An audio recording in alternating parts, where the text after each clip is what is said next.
Hello, Orchid friends, how are you? Welcome back to my channel. Today we're going to take a look at the 3 Phalaenopsis orchids that I purchased toward the end of last year.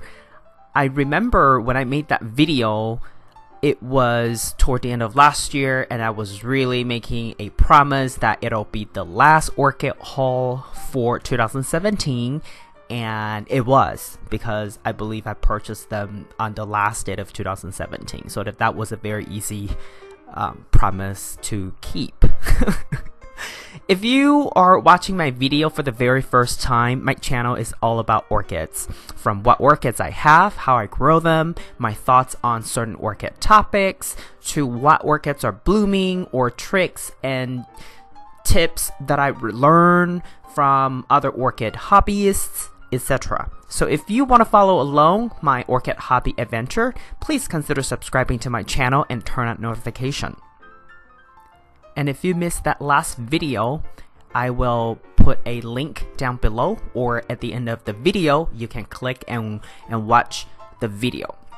So essentially I got 3, and what you're seeing here is the Cowdot Twinkle, and on the far right it's Green Pixie. And by the way, Green Pixie in Taiwan, or in Chinese, they actually give it a name called wasabi.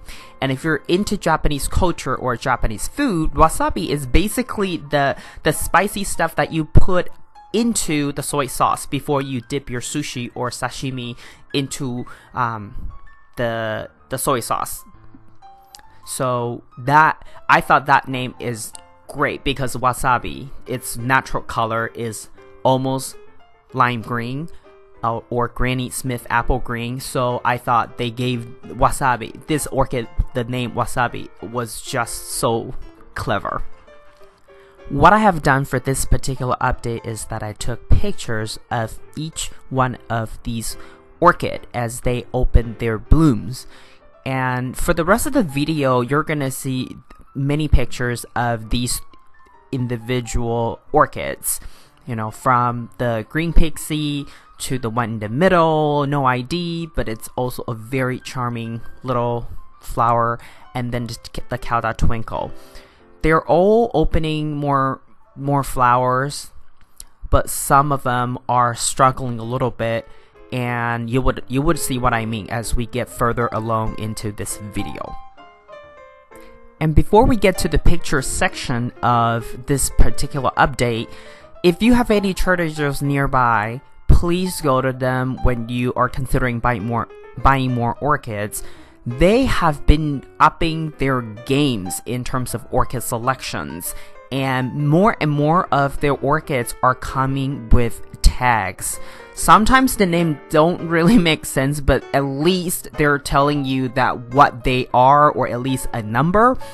And really, for a mid-sized phal like the one you're seeing here, Green Pixie, it was only $9.99. And for the other 2, they were $8.99. They all come with decorative containers, which you can repurpose or continue to use as for these orchids, and they all come in plastic cups with great ventilation holes or slits. So for $8.99, $10, it's really a great deal.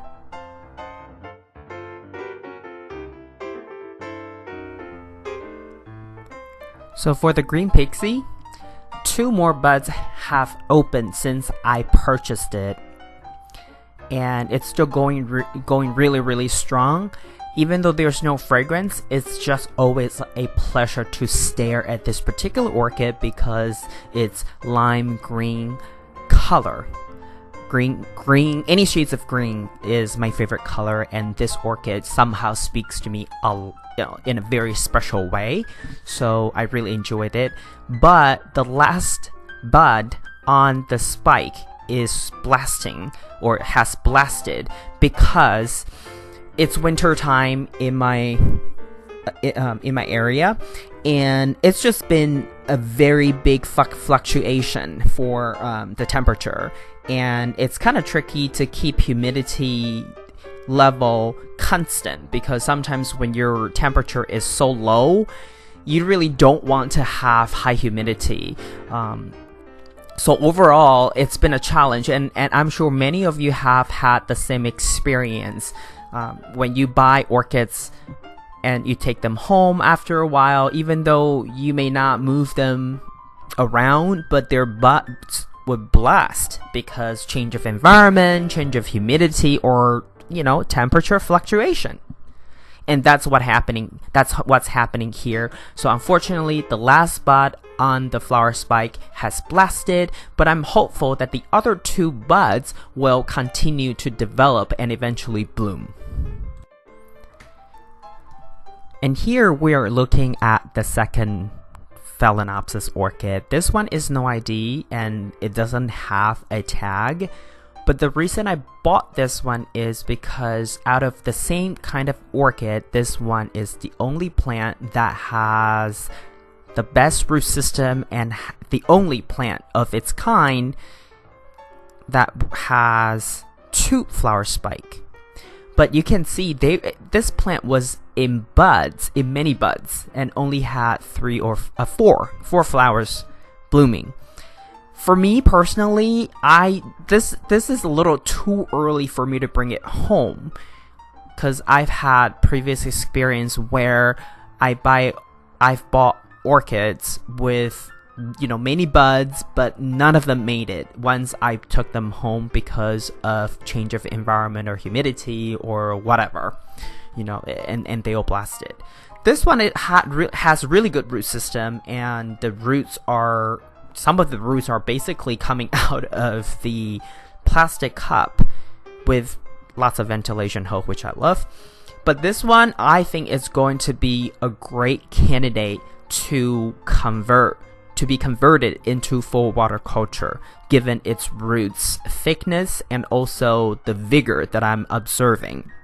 So I'm thinking, when it's time to repot this orchid, which I probably would wait until summertime, or maybe give it another year before I convert, but provided that I don't kill it before then, I think this one will be a very good candidate for full water culture. And sorry about the Chinese subtitle here, because I actually made this video in Chinese first and I cannot find the English file, so I have to use the Chinese one, so apologize for that. Now this one is very special because the newer flowers are in a different color, but then as it age it becomes more pinkish white or whitish pink, which is kind of lovely. So coming up next are some pictures that I took of this orchid. And this is just another shot to show you that the newer bloom, it has actually a more yellowish color to it, a hint of yellow, and as the flower age, it actually become more white. But in the background, that white is not completely white. It actually has a shade of pink. So it's actually pretty.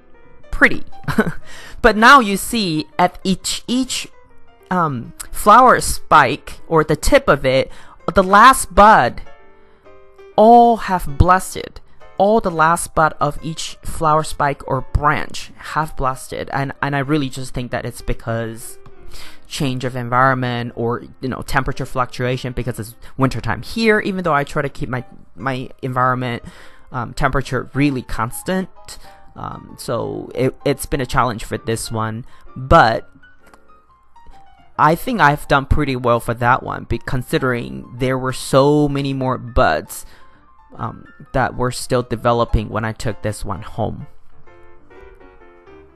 Now here is our Phalaenopsis cow that twinkle chocolate drops. For some reason, when I was making this video in Chinese, I bet I was really hungry because I kept saying chocolate chips, chocolate chips. I said it 3 times. This is just a subtitle that I was making fun of myself, and I put it into the video. See, I actually said chocolate chips 3 times. But anyway, in Taiwan, they also call this one Phalaenopsis chocolate. It's not called that twinkle. They just call it chocolate because of the color, I guess. But I like this one, but there's a slight disappointment because I've heard some people say that this type of orchid this particular cross is fragrant, but I can tell you mine is not. So that's a little bit of a letdown. However, I still really enjoyed the big contrast between the purple and the white. and this one also has really good root system. And I still haven't figured out what I want to do with this one yet once it's out of the bloom. But one thing for sure though, I would definitely repot it. If nothing too weird, nothing too out of the extraordinary that I want to do with this one, I'll just put it in some hydroponics setup, which is what I'm doing for most of my orchids. And I really, because I will be buying a couple more newer orchids, their species, so I want to repurpose the plastic cups for them, and because I think they would do better in plastic cups, and you know, I'm just trying something out here. Anyway, I'll make another video on that once I've purchased the orchid, but now let's just focus on the Cauda Twinkle. So the gist of it really is, this orchid, when I got it, it was only having one more bud to open and it'll be in full bloom, and that bud has opened, as you see, and so it was a very easy orchid to take care of. I basically just let it be. I gave it water maybe once every 2 weeks, and that's it. So it's a very easy orchid to take care of so far, and the color is just amazing, and I really enjoyed it. So if you don't have one, you should go get one. Okay, so this is the video for today, and if you like it, please give it a thumbs up, and if you have any questions or any comment, please make your comment or drop your questions below the video. I'll be more than happy to give you my 2 cents and exchange information with you. And as always, I appreciate your time watching my video. If you are not a subscriber yet, please subscribe if you want to get more videos, watch more videos from me. Alright, until next time, please take good care of yourself and one another. Happy growing, and I will talk to you in my next video. Ciao!